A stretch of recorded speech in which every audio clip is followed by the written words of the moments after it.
Shalom Bapak Ibu, kita ketemu lagi. Saya terus berdoa untuk Bapak Ibu semua. Bapak Ibu selalu diberkati, sehat, dan terus melayani Tuhan. Hari ini saya ada satu tema yang ini menurut saya ini luar biasa. Saya kasih tema judulnya teman baik atau sahabat baik. Saya yakin dan percaya Bapak Ibu pasti punya teman baik atau sahabat yang baik. Yang kalau kita ngomong teman baik atau sahabat baik, ini teman yang seringkali menolong kita, seringkali membantu kita. Sebaliknya kita pun juga sering membantu teman baik kita atau sahabat baik kita. Chemistry-nya dapat, sehingga rasanya kalau kita tidak ketemu dengan teman kita ini, rasanya kurang enak begitu ya. Nah, Alkitab dalam Amsal pasal 17 ayat 17 demikian firman Tuhan, seorang sahabat menaruh kasih setiap waktu dan menjadi seorang saudara dalam kesukaran. Ini definisi sahabat baik menurut saya.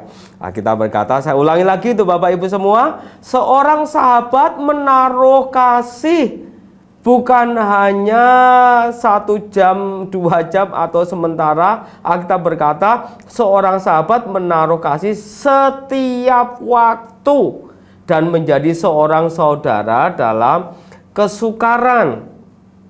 Bapak Ibu, kalau kita punya sahabat, tentunya saat kita punya masalah, kita telepon sahabat kita, dia pasti langsung respon. Paling tidak dia berdoa, dia akan memberikan solusi kalau sahabat kita punya solusi. Tapi kalaupun tidak, saat kita telepon, kita janjian atau kita nemenin dia by telepon, mendengarkan curhatnya, atau kita ketemu mendengarkan curhatnya.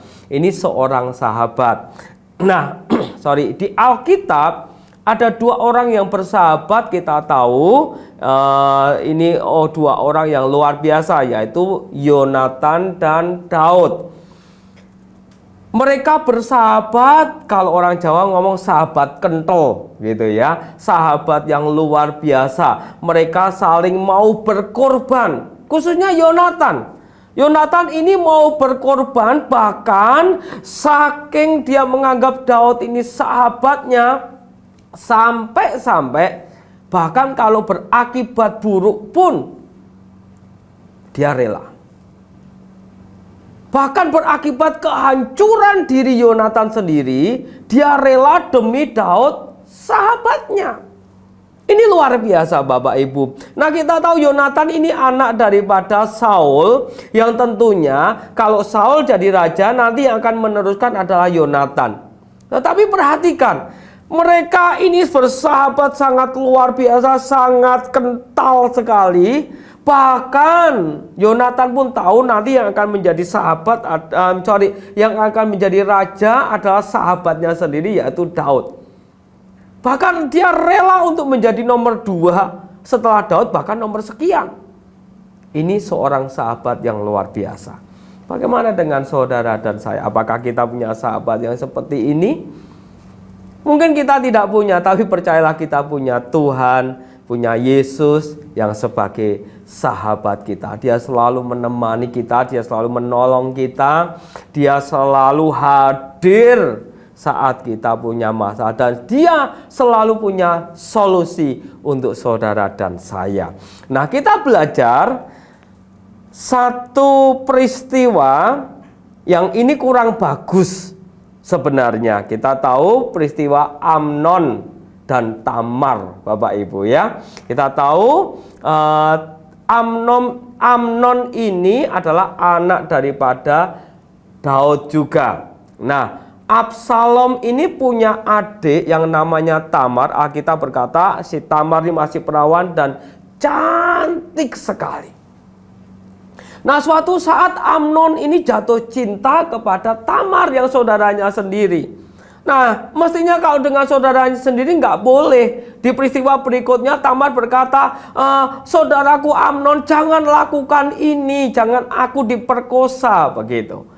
Tapi saking cintanya, dia gelisah Bapak Ibu. Ini Amnon jatuh cinta benar-benar kepada Tamar yang adalah adiknya sendiri satu ayah. Walaupun beda ibu, Bapak Ibu. Nah, Amnon ini punya sahabat namanya Yonadab, yang adalah sepupunya sendiri. Kita coba baca 2 Samuel pasal 13 ayat yang ketiga. Nah, kita berkata demikian.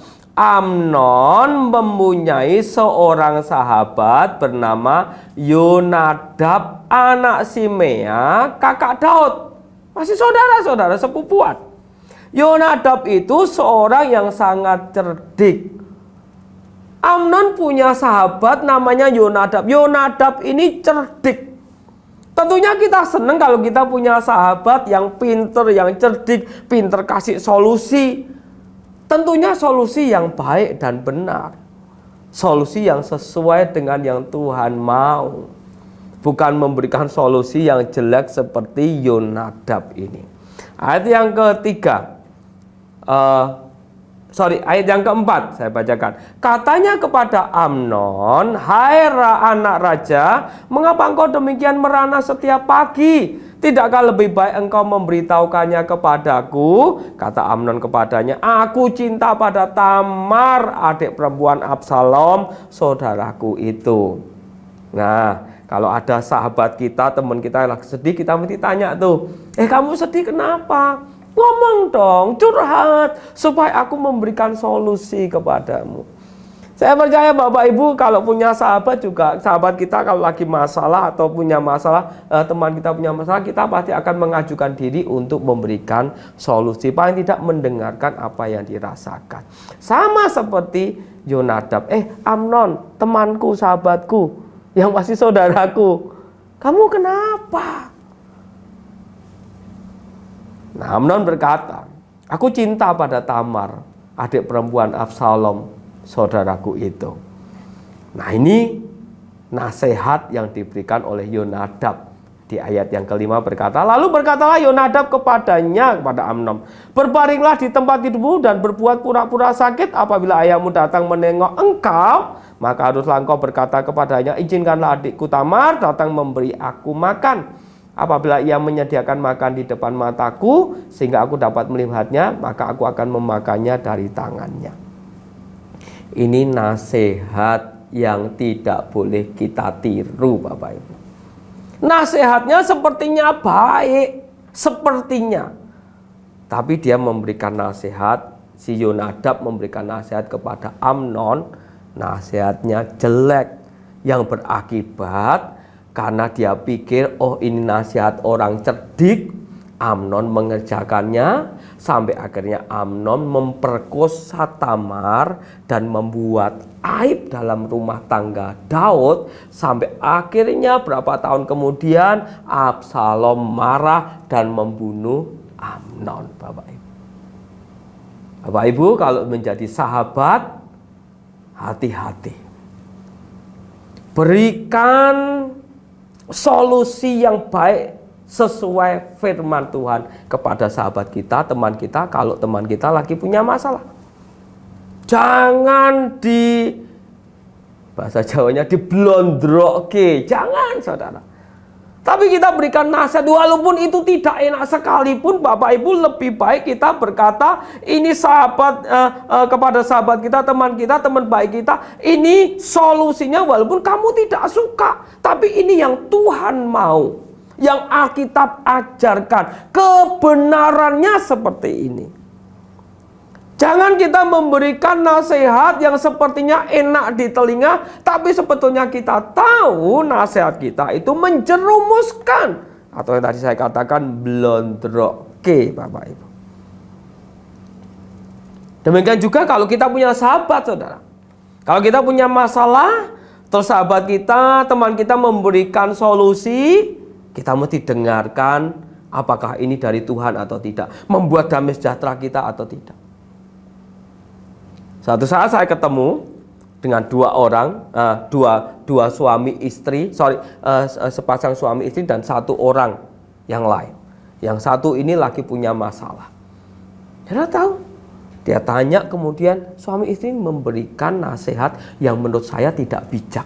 Karena masalah temannya ini demikian berat sampai akhirnya enggak apa-apa, cerai saja. Dengan berbagai macam alasan Bapak Ibu. Saya mau katakan, kalau kita memberi nasihat, kasih nasihat yang benar. Atau kalau kita mendapat nasihat, uji dulu nasihat dari teman kita. Apakah nasihatnya benar, sesuai dengan firman Tuhan atau tidak. Lihat nih, kita contoh Yonatan dan Daud. Bahkan Yonatan mau berkorban bagi Daud.